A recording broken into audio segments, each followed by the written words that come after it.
This episode is sponsored by VIVARAYS, the only eyewear company that truly understands your biology. VIVARAYS are advanced blue light glasses designed with circadian biology in mind. Unlike typical blue blockers, they filter light in harmony with your body's natural rhythms, helping you sleep deeper, feel more energized, and protect your long-term health. We love companies that support biology-backed wellness, and VIVARAYS is leading the way. Use code QUANTUMHEALTHY at vivarays.com to save 15% and support your sleep, focus, and natural energy the way nature intended. Enjoy this episode. Welcome to the Quantum Healthy podcast. I'm Andia, a licensed addiction counselor, and along with my co-host, Laura Kissman, a quantum nutritionist, we will be inviting expert scientists, clinicians, survivors, and thrivers to distill their pearls of wisdom attained from applying quantum biology to their fields of research and everyday lives. Our goal is to bring you easy to understand principles and practices about the study of light, water, and magnetism so you can take your health into your own hands.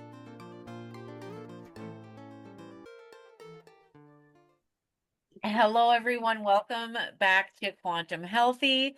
We have a repeat guest with us today, Robert Gourlay. He is with us for the second time, and we covered his story and his Mia water device in our first podcast that we did. So we encourage you to go back and listen to episode 9.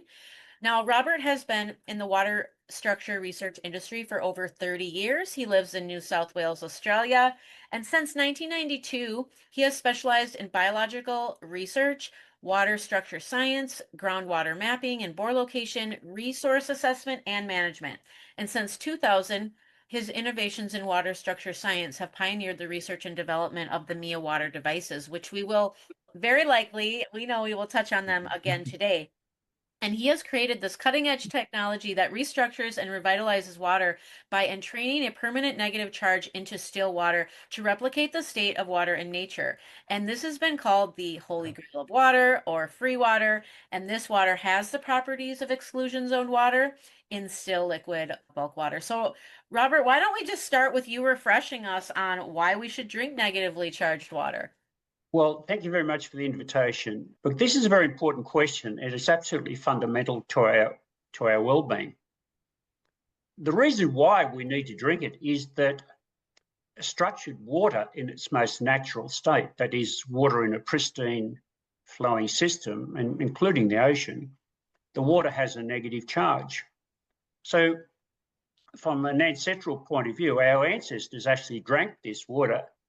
And we're just designed this way because all of our cells operate at their fullest potential at about negative 50 millivolts, except your heart, which operates at up to about negative 110 millivolts. And that's why they say your heart will never get cancer, because cancer never attacks the organ of highest negative charge. Right. So to maintain the charge of our cells at negative 50 millivolts, that is to enable your cells to function properly, biologically function, and for all the chemistry in your body to be conducted effectively, you need to maintain negative 50 millivolts. Now, the fastest way to do that by tenfold is drinking water that's got a permanent negative charge. Now, as far as I know, I was probably the first in the world to produce a device that put water into a permanent negative charge. Yeah. So it's a very simple operation, and there are devices, portable devices that we've made, and also that you can attach to your house so you can drink it and you can cook with this water and you can shower in it. But fundamentally, it's there to recharge your cells. So your cells are actually not like a battery with a positive and negative, actually just run on negative charge. And because of that, our body is designed also to get this water from our food. So food that is pristine or organic, I should say, and fresh, like eaten within 60 hours of harvesting, the water in that also has a negative charge on it. So sunlight, particularly the infrared light in sunlight, gives you a negative charge. We also know by grounding, if you walk barefooted on the earth or hug a few trees, you'll release positive charge and take on negative charge.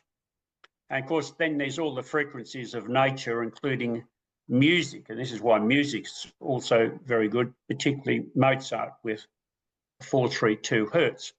So we actually entrain negative charge. This is the way all living species, by the way, operate this way. So we're just designed to take from nature, whether it's water or food or sunlight or grounding, take on a negative charge. So the water is the most effective way to increase your charge. Okay. Interesting. On the music, we actually, Andia discovered that there's a DJ out there that is producing his music with, is it 432, Andia? And we're 432. Yeah, I think he does a variety of different frequencies. Yeah, 528 maybe as well. Is his name. Oh, there's a number of beneficial frequencies, and you can Google them, that are involved in healing. And there are frequencies for different organs of your body.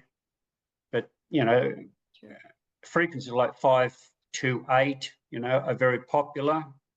Mm-hmm. But it's worth Googling, these frequencies. And there are many devices you can now buy, and I've got some of them. So whatever I'm drinking at the time, I put my cup on this device to get those frequencies. For example, the number of my property is 444. If you add it up, is 12, and 1 and 2 is a 3. So frequencies that you can reduce to 3, 6, and 9 are all the beneficial ones. So I just flip around, at night, if I'm having a whiskey, I'll just put on whatever I like. It might be 444 or 432 or 528 or whatever. But these frequencies are quite critical to the way our body works. And we normally get these frequencies from nature just by being out in nature. But these frequencies will hold if they're in structured water. So the first thing is that for water to be structured, it must have a negative charge. So the only definition for structured water, including the water around your cell, which is actually not in a H2O form, it's in a gel form, which Professor Pollock describes as H3O2. So that's the only difference in structured water, is the phase. So gel water is H3O2, but they all have the same property. So structured water, H2O water in nature, has exactly the same properties as gel water. So there's really no difference between them, only that they're in a different phase. That's all. But when water is in that structured form, it will be holding a negative charge. That's the defining feature of structured water. And when it's in that phase, it will hold frequency, like permanently. So you can take, for example, my structured water and put it out into sunlight, and it will entrain the frequencies of sunlight. Or you can just play your favourite Mozart to it, and it will entrain those frequencies. And there's so many devices now, very portable devices, that you can just put onto a little charger unit and have it anywhere. So I think this is where we're going in terms of healing, is using frequency. But the starting point is the structured water. That's awesome. Yeah, when I was counseling, I would use Solfeggio frequencies in my meditations, always. Because that was the whole point of the meditations, is for healing, right? Yes. Exactly. Awesome. Robert, we've got some questions on health now that you've really started this subject. Of course, this is Quantum Healthy. So I'll start by a little story. I had my live blood analysis done maybe 2 months ago, and I hadn't had it done for about 5 years.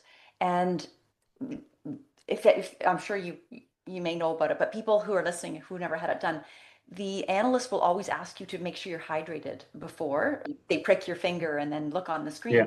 And so I, you're supposed to actually make sure you have I think it's a liter of water in the 2 hours before. Well, I've lost track of time. And in the hour before, I just drank a liter of my Vortex Mia water, right? And so she puts it on the screen and she's like, wow. We were watching it flow, and she was super excited about this. And I didn't connect the dots. And it wasn't until I got home, because I'm thinking, okay, what's different? What did I do? I'm thinking of, all the different things. And then I went, it's got to be the water, because to me, the flow was the energy, it was putting energy into the water. So I just want to know, in your research, do you do experiments with live blood? Yes, we have done this. And in fact, the first experiment we did was probably nearly 10 years ago. So two of my staff were on a live blood analysis course. They were learning how to do this. And they actually did this experiment while they're in the class, because they had my portable device with them. And of the people on the course, my staff who'd been drinking the MEA water were the only ones who didn't have the clumping of the red blood cells. So when you straight away that the water that's got a negative charge is carrying energy. This is a critical thing, is we are an energy system. So when we enhance the energy of our blood, and the fastest way, as I've said, is with water with a negative charge. But we've done many other experiments, and I've just about to get a report on some work that was done in Germany using a heart rate variability analysis. I've seen some preliminary results, and nothing that's publishable at the moment till I get a full report and we probably do a more extensive study. But on every account on the heart variability of doing a test before and then drinking my structured water, on all points of measurement, it increased by 30 to 50%. That's really hard to do. Yeah, that's just someone drinking 1 or 2 glasses of water before and after, to do the comparison. In fact, the system basically said at the end, if you continue to drink structured water, or this is what it does for your body, you could extend your longevity by 11 years. But I think what it does mean is that just drinking this water is going to improve your overall well-being, and basically you shouldn't get sick. Yeah. Well, I've been drinking this water now for 12 years since I developed the device. Now, I don't go and see doctors. I turn 77 very soon. I don't get sick, and I put it down to the water. Albeit I'm on a good diet, and I live out in the country where I get plenty of sunlight and exercise, and my dogs keep me, walking lots. And good music, it sounds like. And good music, yes. Yeah. Yeah. Well, I was going to ask you, how can drinking, we call it Mia water, but do you refer to it as MEA water? Yeah, well, it doesn't really matter. We call it Mia as well. Mia. My staff call it Mia. Yeah. I like Mia. So because it's oxygen and hydrogen rich structured water. Is that true? It is. When water is in a 6-sided crystalline structure, as this water is, it has increased levels of oxygen, but it also has increased levels of hydrogen. Of course, they just come along for the ride. But yeah, it's oxygen rich and hydrogen rich. Okay. And so this is part of aging, I suppose, but will this water, or is it just structured water, help to decalcify the pineal gland? Because that's people are all concerned about that now. Or any other organs Yes, this is a big look. Calcification is a massive issue globally, and in part it's occurred because of the high carbohydrate diet of people. So the calcium is in the carbohydrates. So I think we've moved away from a basic protein diet of of, slow cooked meat, back in the 40s, back on that time, 50s. Yeah. Your mothers or grandmothers or great grandmothers were all, cooking meat in slow cooking it and making things called stew. And so, and out of that came the collagen, which is a critical protein. But there was far less carbohydrate eaten in those days. And it's just the modern diet. And I've seen some figures, for example, in Australia, that children now, something like 65% of their diet is like non-food. It's some sort of processed form of food. So the diet has changed dramatically. And as a result of that, we've got this extra calcium coming in. The calcium is forming calcite, which is forming calcification, not only of your arteries and veins, but of the pineal gland. A big issue with men is the calcification of their prostate. So we see this happening. But what we do know, by drinking the structured water, and of course we run our own wellbeing centre here. We are doing measurement as part of our research work. So we do track people who are drinking structured water. We are seeing significant changes in the calcification of people's arteries and their veins. In some cases, particularly with men, they have gone from high levels of calcification of their arteries down to zero calcification in 2 years. Wow. And is that drinking 2 liters a day, to make sure they're drinking? Look, most people should be drinking around about 2.5 litres of water per day anyway. You can do the conversion to whatever volumes you work in, but as long as people are staying hydrated, as long as they're not dehydrated, and you're passing this water through your kidneys. So particularly for men, I'd say you need to be drinking sufficient water. So, of course, men have a very complicated urinary system with this thing called the prostate.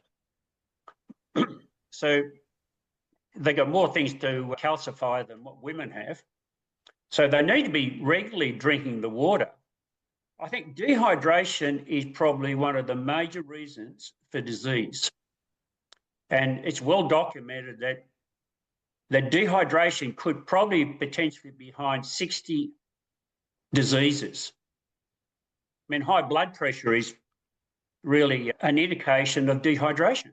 But there are many medical issues really that could just be solved by drinking structured water. And, while you'll never hear this from the medical system, it is just a basic fact that our body is primarily water. And 99.9% of the molecules are water, and we're over 70% water. You don't have to be Einstein to work out that we are an energetic water body. Yeah. And the only reason that the biology is surviving is because of the water, and the chemistry won't work unless the electrics are working in your body. Yeah. Well said. Yeah, we have a whole section on the microwave radiation, and it just makes me think of all the cell towers and our cell phones and everything that's in our environment that's constantly dehydrating us. It's even more of a reason to be mindful about learning about the water just a little bit. Like, people listening don't need to know all the ins and outs. It's fun to hear them, but just knowing that it's important to drink structured water that's negatively charged is going to be, it's going to have more effects on your health than you think, than you even know. But we'll even touch on in this podcast.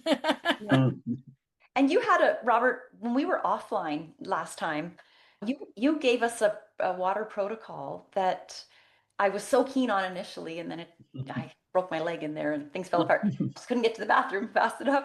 But you suggested we take, I think, if I recall, like a mason jar like this. And then, so if I could just refresh, it was a mason, like a 500 mils before breakfast, and then 500 mils before lunch, 500 mils before dinner. And then was it 500 mils before bed? But obviously not trying to make it too late, right? Okay. And that's your That's typical right. Yeah. protocol. That's the basic protocol that I follow. Okay. So I've always got water on my desk, and I'm very conscious about drinking water before a meal. In fact, your body will digest water in 5 minutes. So you could drink right up to within 5 minutes of a meal, but you need this water to prepare the mucus lining from your mouth, right down through your esophagus, through your stomach, your small and large intestine. And this prepares the system really for digestion. So if you're not hydrated before eating, you won't be able to digest properly. And if you don't digest properly, you don't absorb properly. And then if you don't absorb properly, you don't assimilate properly. And also your elimination system won't work properly. So the hydration prior to eating is very important, but it's related to your weight. So you need to do the calculations, but for someone who's around about 70 kilos or, they need to be drinking at least 2 litres of water per day. But if you're up, around 100 kilos, you need to be drinking 3 litres of water per day. Yeah, and I'm about 50 something, and I find 2 liters almost too much. So yeah. maybe now I can understand why I struggle. Okay. Oh, good. Okay, so water, you taught us in our first interview, episode 9, which is so good. And I just listened to it twice this week and learned and got so many more insights every time I hear it. You taught us that water breaks the second law of thermodynamics, which is it's not reversibility. What do you call it? Oh, it's to do with Entropy. entropy. Entropy, yeah. So can you explain that? Can you explain how it defies the second law? Well, there's 2 laws of thermodynamics. The first law, perhaps I'll cover that first because it's critical to water also. Okay. So the first law of thermodynamics says you cannot destroy matter, you cannot destroy energy, you can only change it or transform it to another form. Now, my device is a transformer, so it will change the state of the water, so it'll convert dead water into living water, right? And it will, so any pathogens in the water, it'll just knock them out and neutralize chemicals. So that's the first law of thermodynamics. But in doing that, by taking water literally from dead to living, that in itself contravenes the second law of thermodynamics. Of course, the second law of thermodynamics says that everything will proceed that is, living things will proceed to the point of decay or entropy. That entropy just increases in time. So this is what aging is. Aging is the loss or the increase in entropy and the loss of syntropy. So syntropy is the force in your body that's trying to get you out to 99 so you don't end up in a nursing home. So the way entropy increases in your body is through the loss of negative charge. So if you're not drinking structured water, if you're not eating, fresh organic food, if you're not getting enough sunlight, or if you're not grounding or listening to enough Mozart or whatever, then your cells will then lose their negative charge, and that's what aging is. And that's where you then go into the zone of disease. But what we've found with water is when we put a permanent negative charge into it, it does the absolute opposite. The charge actually, even in its resting state, when put into a container, the charge will actually, the negative charge will increase. That is, and it'll go to the maximum saturation point of negative charge in water, which is negative 1.5 volts or negative 1,500 millivolts. So we've observed this, and we actually observed this in the first year of producing the device, because we had water that we'd processed, put into a 1,000-litre container, and 12 months later when we measured it, we found it was up to negative 1,500 millivolts. But when we started, it was about negative 650, but it went up to... So water is an amazing molecule. I mean, it was on this planet before life, and there's no life without water. So the water has been involved in all life forms, and all life forms depend on water. And it's amazing, really, in that we have to see water as our main energy fuel. That's the way we've got to really look at it. And so it's the same in food, the water in the food. And so without this negative charge in the water, our biological system, that is our lungs, our liver, our kidneys, these things won't work unless they're at their highest negative charge. Now, so the biological system has to be there to enable the chemistry to work, which might be sugar metabolism, fat metabolism, protein metabolism, it goes on. We've got literally thousands of functions occurring every second in their body. Mm-hmm. And they'll work properly with this negative charge. So if you want to slow down entropy in your life, the easiest way to do that is just to drink water with a negative charge. Okay. Well, you hear that, everyone. If you're trying to get to 100, you need to drink negatively charged water. I have a question with that. So I was telling you that I'm here trying to take down a cottage that was destroyed in a big storm.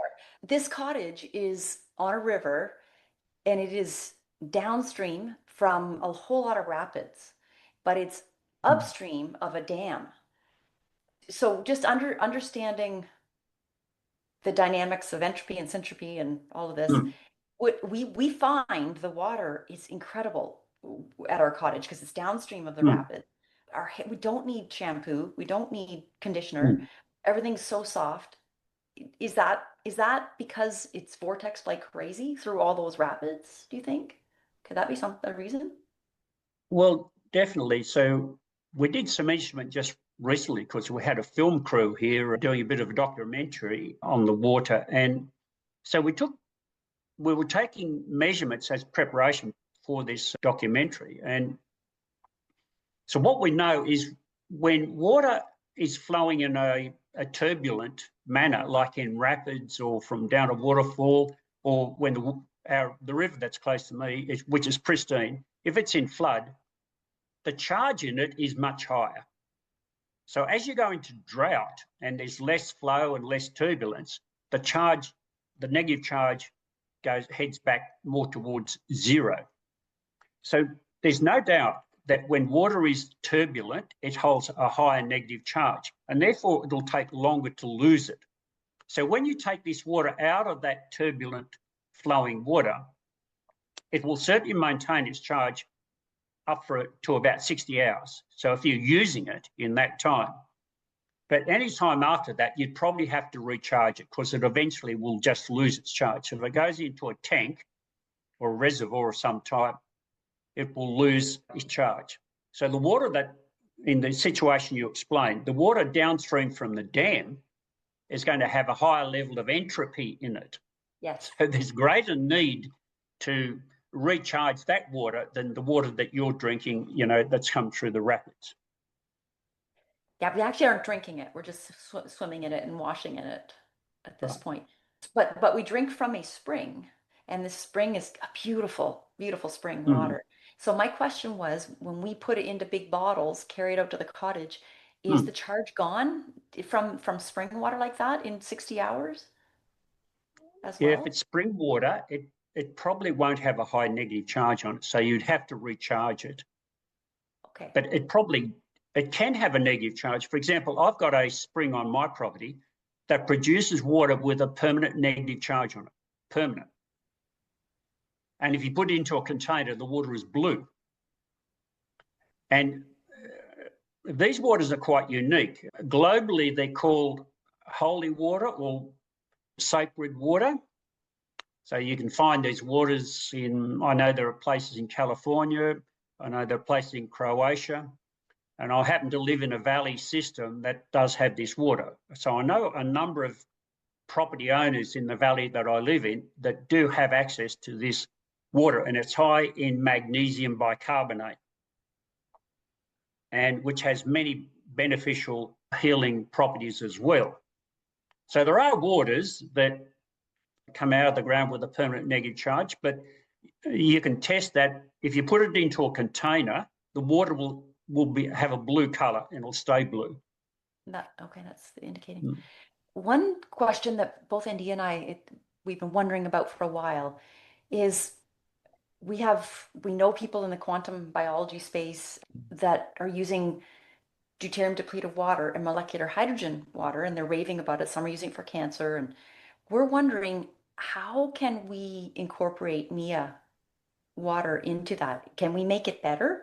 Can we make deuterium depleted water even more healing if we negatively charge it, but then structure it? And the same thing with I don't know enough about molecular hydrogen. We haven't had an interview on that. Or do you have other thoughts altogether about it? Well, I probably have other thoughts about that, because that's what I wondered. Hydrogen in water, it's always been in water, either as H2O or deuterium, which is 2 hydrogens, or tritium, which is 3. Look, my personal view is that nature doesn't create things to interrupt natural forces. And the idea of depleting, that you need to deplete deuterium or tritium from groundwater, to me, doesn't pass the laws of common sense. So I think we need to really examine this further. And I've written about this. If you want to read my comments about deuterium and tritium, that our bodies require hydrogen, and your body is an amazing biological electrical system that knows how to use hydrogen. Doesn't matter what form it comes in. It could be H2O or it could be bicarbonate, a form. So hydrogen comes in many forms into your body through food and through water. So, for example, your body has to make hydrogen peroxide, which H2O2, to knock out infections. Then it'll just strip it back to H2O and O. So we have a very clever system that knows how to use hydrogen. So I say, don't mess with hydrogen. Certainly not in groundwater. And I've got 3 groundwater bores on my property, and I drink water from these bores. And when the rainwater tanks get low, I pump that groundwater into the tank. So this water is pristine groundwater, and it would have reasonable levels of deuterium and tritium in it. But I'm not concerned about that at all. And where can you said you've written about it. Is that a blog article, or is that a paper? Or there's papers. Laura, if you just contact me by email, I'll send you the papers. Okay, super. Thank you. Because for a while, it was a question I was being asked by people just about every week. I was getting emails from people about, do I drink deuterium depleted water? So I had to write some papers on. Okay. Yeah, I don't think, I can only speak for myself here, but I haven't gone down. I've heard lots about it, but I've never tried it. But I was certainly in the cancer space, people are using that as a, there's some researchers out there that are suggesting that it could be one protocol to help with cancer, to get that deuterium down, but to help the mitochondria. So I'm anxious. Yeah, I personally don't think so. I think, look, cancer starts when you deplete your cell charge and your body is low in collagen. So if you deplete your collagen pathways and you're lowering the charge of your cells, you've just opened the door to cancer. Now, there were Nobel Prizes given for this to a guy called Otto Warburg back in the early 1930s. And so I think if we look after our diet, stay hydrated, drink structured water, you probably won't be going into the cancer zone. Yeah. Good advice. Guys. So food, just quickly, this should be a quick answer, but how can we, so we say we've gone to the farmer's market and the beautiful peaches, which for right now are in season here, I can't eat them quick enough in 60 Mm. hours. What can I do? How can I use Mia water to bring the charge back to that food? Yes, you can restore the charge to fruit and vegetables through a process called entrainment. So you can search this on the internet, but it's a law or a principle within physics. So energy can move from one source to another. Now we know that because in life, you go out in the sun, you entrain sunlight, you entrain photons of light or energy to your body. And I assume, you've been in love at some time in your life and you've just entrained an energy to your body from something else, whether it's another person or a dog or a plant or something or other. So entrainment is a real thing. We're entraining energy all the time. So if you put your fruit and veggies into structured water, it will entrain the negative charge out of the water. The water will equalize its charge across into the fruit or vegetables. So we've done this test many times. But one thing, a good test would be, let's say, take a root vegetable from the garden, fresh out of the garden, put it into some structured water, and you'll find it'll sit there happily for months and months and months and not decay. Okay. It'll actually probably start growing. So we know if you put celery, for example, into structured water, it'll return the negative charge to it within about 30 minutes. So what my wife would do is if she goes shopping for things we don't grow on our property here, she'll just put them in the sink overnight, like apples and so forth, and they're ready, the next morning. So something like pumpkin, I'd normally just cut it all up, put it into the structured water, for a while before cooking to restore negative charge. But you can restore the negative charge also by cooking in structured water. Okay. Oh, But if you're not cooking, like if they're berries and so forth, you just soak them in, in structured water, it will return the negative charge to them. oh, that's great to know. Wow. I'm gonna have to get another unit, Robert, because right now I just have the Apollo, so I'm vortexing four Mm. times Mm. clockwise. It'll work. Yeah, so I'll have to get advice on which one to go get next. But You I need that wanted to one for ask, your house. this is the one for the house? For the house. Yes, you need this one for the house. Okay. What's the name of that? This one is called Athena. Yeah. Athena. You have that one, Andia? That's the one that I got, and then I also have the shower one, and I have the little one, the portable one as well. Right, the Apollo. Okay, that's the one I have. And I wanted to ask on the Apollo, you suggested we vortex it 4 times. Sometimes I'm multitasking, and sometimes I think, or have I done 6? You can't increase the charge the more you vortex it? Yeah, it seems to level out at around about 4. Okay. So it comes to a fairly stable. You can increase the charge by doing more. I know in China, for example, they do it 8 because 8 is their favourite number, but that's just a cultural thing. So it will increase slightly, keep increasing slightly with each spin after 4. But 4 seems to be about right, It will restructure your wine, milk or juice or whatever. But 4 is probably enough. Yeah, and I actually did a little demonstration in episode 9 at the beginning of the podcast to show people what we were talking about. So if you go back and listen to that episode, if you watch it, you'll see what we're talking about. And I know you also have a video on that, Robert, you have great videos demonstrating. Yes. Yeah, we've got videos on our website. Yeah. If you're doing food and like say milk or raw milk or how would you suggest cleaning the bottles, or do they self-clean? Because when you put water in it again, it will clean itself. Look, we clean the bottle top device after each application. I mean, in my household, I'm only using it for wine, whiskey, or milk, raw milk, or sometimes juices and so forth. But I just put it under the hot tap and just give it a rinse. Same with the bottles. But you need to drain the bottles out too. You don't want organic matter sitting in the bottom of the bottle. You won't need to give them a good rinse in some hot water and set them upside down so that everything drains out of the bottle.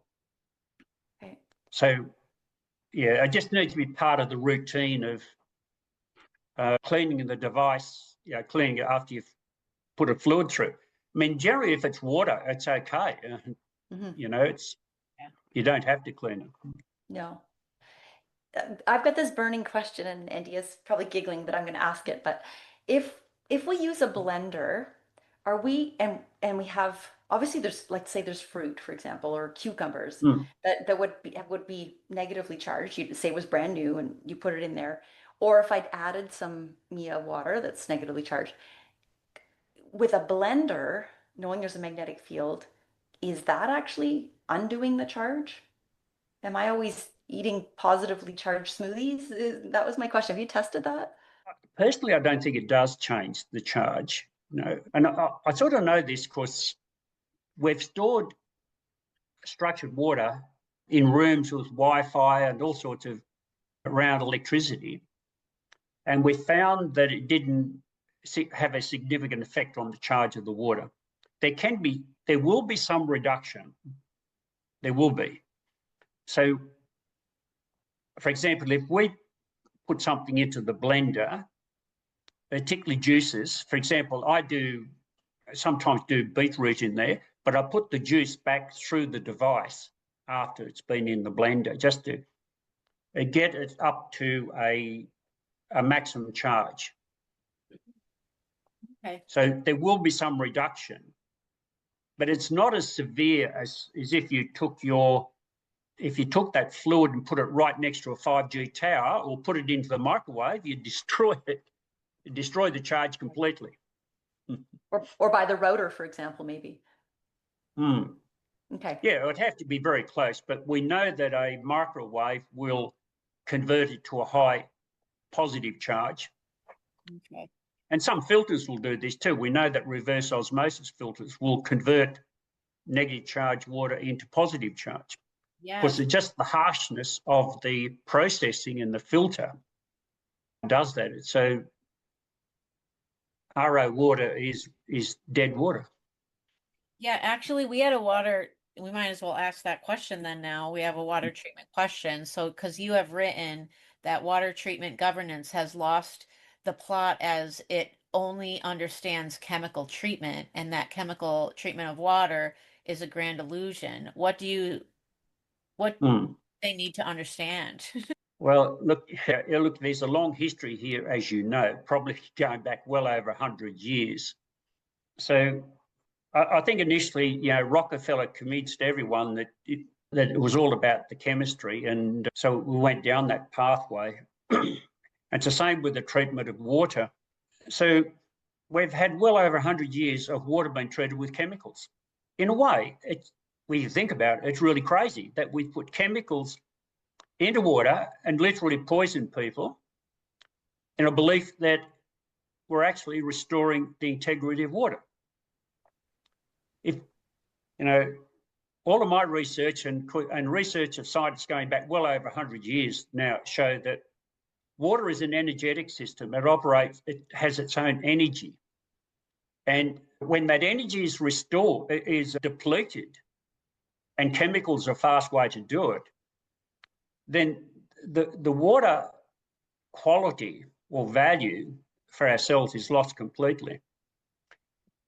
I think if we could convince governments that all they have to do is to change the polarity of the water, change it from positive to negative, they will not need to put chemicals into water. They will not need massive filtration systems and all the infrastructure that goes with this. At the moment, all we're doing is putting tens of billions of dollars, just for a medium-sized city, into the pockets of big water, big chemistry, and big infrastructure or big engineering. Mm-hmm.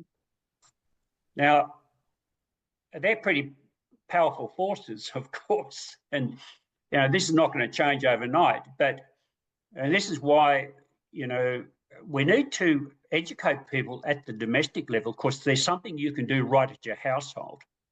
You can change things around. We know that governments are not going to make these changes anytime soon. So at the end of the day, you have to look after yourself. But you're right, it's the grand illusion about water is chemical treatment. Yeah, yeah. Well said. The other question that I had that I want to make sure that we ask you is, last time you were with us, we had stopped recording and then you were talking about emotions and all these things. And you have mentioned that we have economic, social, physical, and psychological connections to water. So what would be those psychological connections to water? I'm hoping to bring that out of you again. Yes, look, there's some studies we're doing at the moment, and I'll probably have a lot more information in about 12 months' time on this. But there is a scale, which is a subjective scale called the Hawkins scale, and it's a subjective thing. You can download this scale and have a look at it, but it basically says that a lot of people are operating in what we call survival, the base chakra. And if you look at the way society is going, and particularly with children, who seem to spend a lot of time inside now, just playing games or, doing all their digital things, they're not, and they're eating processed food while they're doing it. They're not getting enough sunlight. They're not out in nature. These children are operating in what we call the survival mode, the base chakra. Now, when I was a kid, of course, none of this stuff was around anyway. We spent a lot of time, out bushwalking and lots of time in the sun. I grew up on a farm, so we only had natural food and we drank water from a pristine river. Now, the theory is that when you do this, you move up to the higher levels of chakra, where you open up your pineal gland and you're operating at a higher level of consciousness. That is, your awareness is increased. Mm-hmm. So by doing these things we've just talked about, in the last hour, is about water and food and having fresh air and sunlight and so forth, you will operate at a higher level. And I think that our creativity, our capacity for innovation is linked to our consciousness or awareness. But we have to do it. If you're operating in the base chakra, you're living in the zone of fear or resentment or anger with the system. And we see a lot of this. Okay. People who seem to thrive in this zone. Mm-hmm. So the way you elevate yourself out of it is basically change your lifestyle and your life. And so we're doing some research, and there are some studies, and one I mentioned earlier, just using heart rate variability and so forth. We can actually get some measurement of the effect that it would have psychologically on people. That is less anxiety, less depression. And we know, and I'd say in your country as it is in Australia, the levels of anxiety and depression, I only heard this morning on television that some of the agencies that are delivering psychological or psychiatric services are just overwhelmed. Yeah, we are seeing, and people. We don't seem to be addressing it correctly. So we're addressing a symptom and not going back to the cause. But if we could lift people into this higher zone of consciousness, which is in that purple zone, I think that zone, we would have much happier people, less anxiety and depression. But we just need a lot more measurement. But in a way, it's subjective. But I would say if you could just even grab hold of that chart, the Hawkins chart, and put it in front of someone and say, where do you think you are? Are you down in the zone of fear, or you're up in the zone of consciousness and you'll be where, you'll be creative and innovative? Yeah.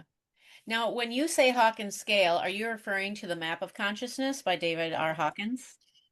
Yes. Yes. Okay. Just want to make sure, because we've mentioned that a couple times on the podcast in the past. So same scale Right. that you're talking about. Yeah. I'm actually reading that book right now. It's amazing. Yes. Well, it's a subjective measurement, but I think, and I'd say counsellors and other people would have a feel of where people are within that zone anyway. But it'd be nice to get some measurements, and I think using heart rate variability, and there's some, and particularly the work of Professor Korokoff, his work in looking at the light energy from your body. If your light energy is literally glowing all over your body, well, you're at that higher level of consciousness and well-being. You're in the zone of happiness and creativity. Yeah. Oh, so interesting. We're both super interested in David Hawkins' work. I read Power versus Force. I think that was one of his earlier books. And you've got two of his books, I think, right? Yeah, I'm listening to Power versus Force right now, and it's funny, the Map of Consciousness book, I'm reading the book, but I'm listening to the audiobook at the same time, because the audiobook is actually him lecturing, like live. You can hear the people in the background and things. So it's very interactive, so it's a little bit different than the book. So it's very interesting. And then Letting Go is the other book that I have. Yeah.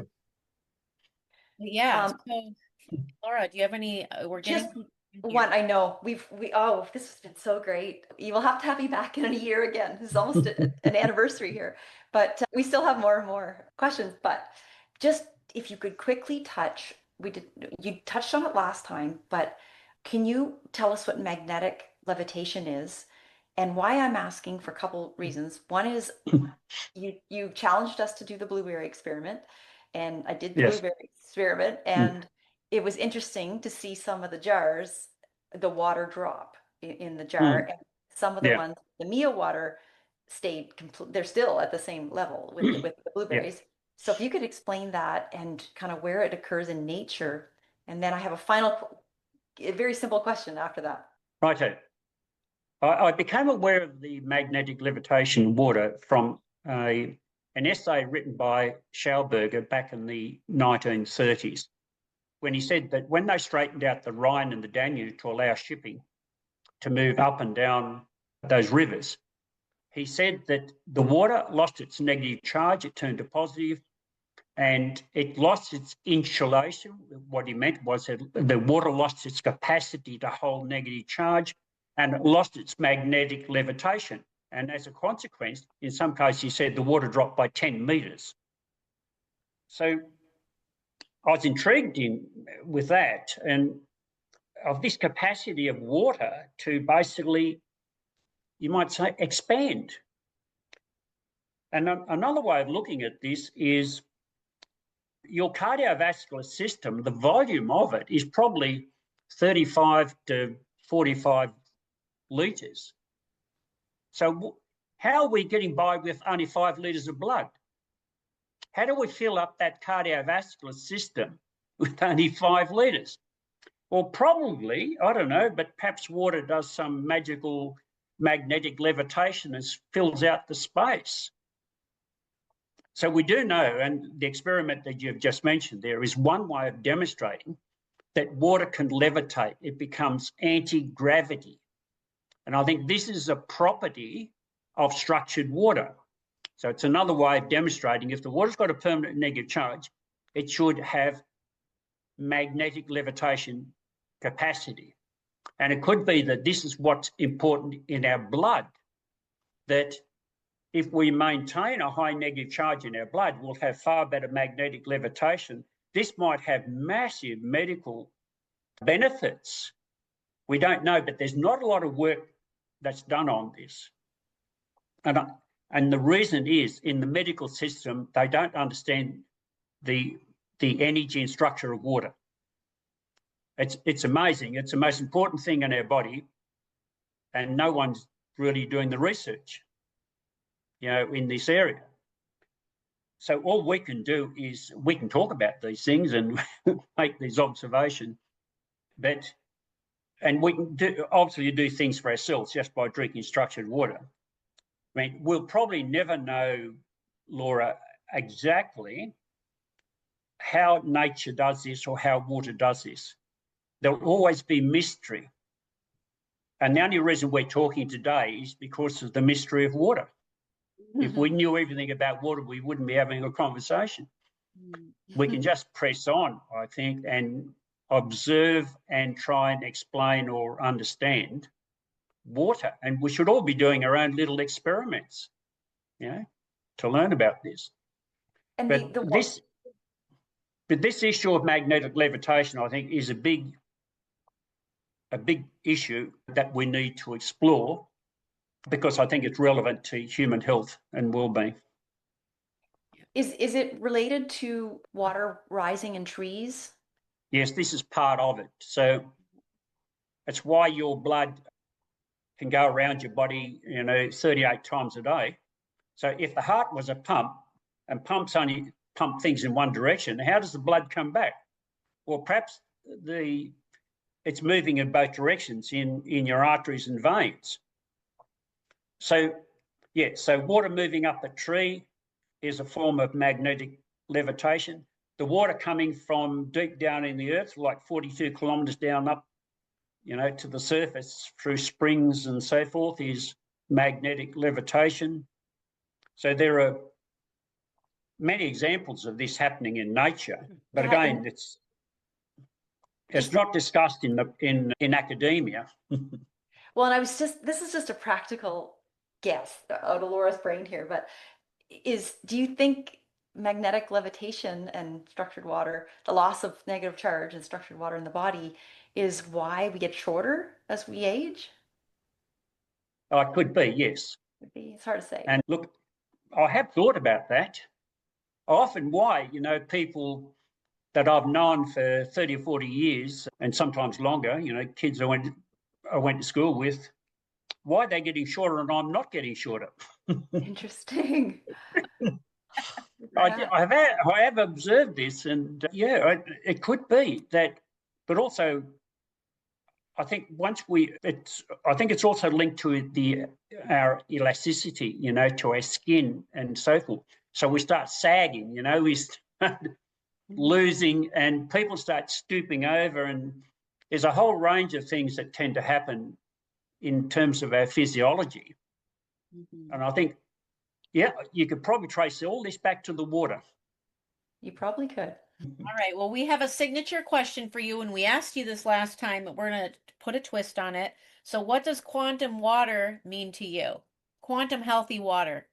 Yes, look, this question is, I could sit here all day and talk to you about the quantum aspects of water, because quantum, I think, is gone in many directions, and it's broken down, like a lot of science, down into very specific areas, like entanglement and and so forth. And I think we've lost the plot really about, if we go back 100 years or so, or even more, we're talking about the ether and, how energy of the universe affects us right down, what we'd now call the quantum level. So water, to me, is probably the most amazing molecule in terms of its link to the quantum, let's say the quantum system, its capacity to entrain all these energies from the universe, right down to, if you look at the work of VIVARAYS and what she's doing in New Zealand, and you'd have to say that water is the ultimate in terms of quantum physics, in that it seems to be involved in also reasoning or thinking So if VIVARAYS can expose an image to water and get the water to come back with an image, Right. it's like in that quantum zone of consciousness, of reasoning, of thinking and responding. For me, water is going to be the next big frontier in terms of quantum physics.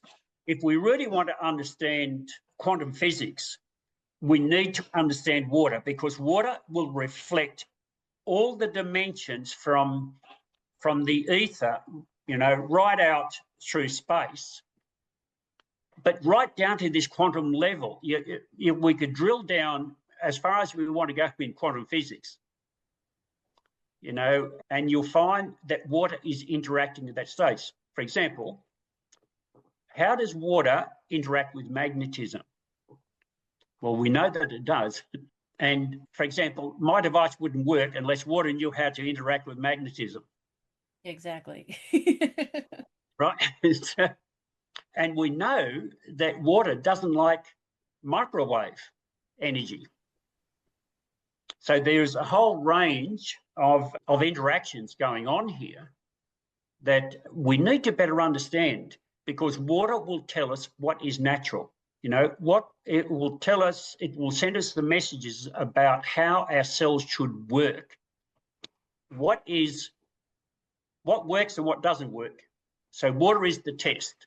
And unfortunately, the quantum physics scientists spend more time on mathematics and coming up with equations, fancy equations.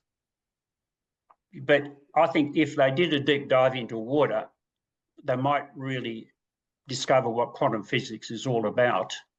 And we wouldn't have this divide then between, if you actually read the work of Whittaker and Walter Russell and those guys, talking about the ether and energy, back in early Einstein's time. Mm-hmm. But now we've done this deep dive down into particle physics, and I think we've lost the plot completely. But let me just say that water is the ultimate zone for quantum physics. Thank you for saying that on our podcast. That's Yeah. so powerful. Quotes just came out of that. That's awesome. I love when you said the water will tell us what is natural. Test. Truly is. Yeah.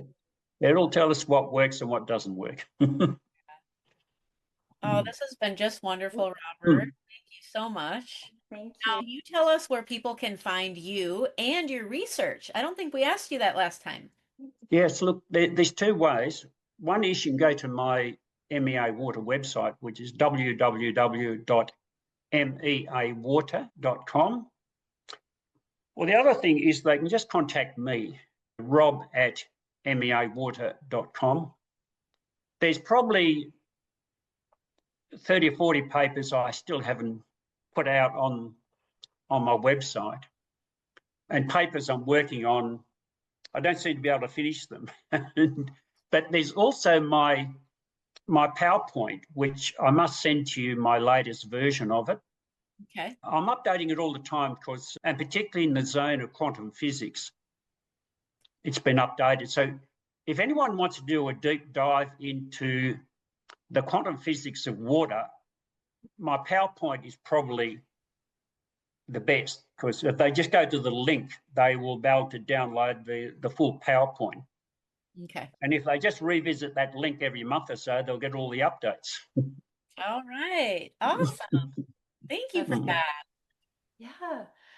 Well, Robert, we'll just finish up here by thanking you for a few things again, as always, just for all your research and for finding a way to entrain a permanent negative charge into still water. And the fact that Gerald Pollack, who came on our podcast, apparently told you that he considered that exclusion zone water that we can actually drink and shower in and water our gardens and bring charge back to food is just incredible. Thank you for bringing new life to the water science world that has been judged as pseudoscience for way too long. And thank you for teaching the world that we can produce free energy water. The implications for human and animal health, food integrity, wastewater treatment, and liquid gas energy efficiency are palpable and exciting. And just a little small detail here. When I was researching this for this interview, I actually discovered that vortexing is not a recognized word in Microsoft Word. So I added it to the dictionary, and I just want to thank you for helping teach us all, and even AI, that water has consciousness and prefers to flow and have structure and coherence, just like us humans. Well, thank you very much, Laura. Thank you, Andy. It's been a pleasure and talking to you guys. And, you know, we always explain or go down new rabbit holes every time we have a conversation with each other. But look, there's no doubt in the future we'll be talking a lot more about the consciousness of water and how we can use this to raise our own consciousness. Amazing. All right, everyone. Thank you so much for listening. Right. We will see you next time. Thank you for sticking around at the end of this podcast. We want to thank our sponsor, VIVARAYS, who allows for us to get this information to you. They offer top-of-the-line blue blocking glasses, which, as we know, are critical for our health these days for blocking artificial light at night. Over 90% of our time is spent indoors under artificial lights, and this puts us all prone to circadian rhythm disruption. You can use the code QUANTUMHEALTHY for a discount. Link is in the show notes. Thank you so much for listening to the Quantum Healthy podcast. We hope you found some value in this information. And if you feel inspired, please share it and leave us a 5-star review. This will help us reach so many more people. If you want to connect with Laura, you can find her at laurakistmanwellness.com and Andia at andiaray.com. Links are below in the show notes. Now, go find some sunlight and embrace your own quantum healthy.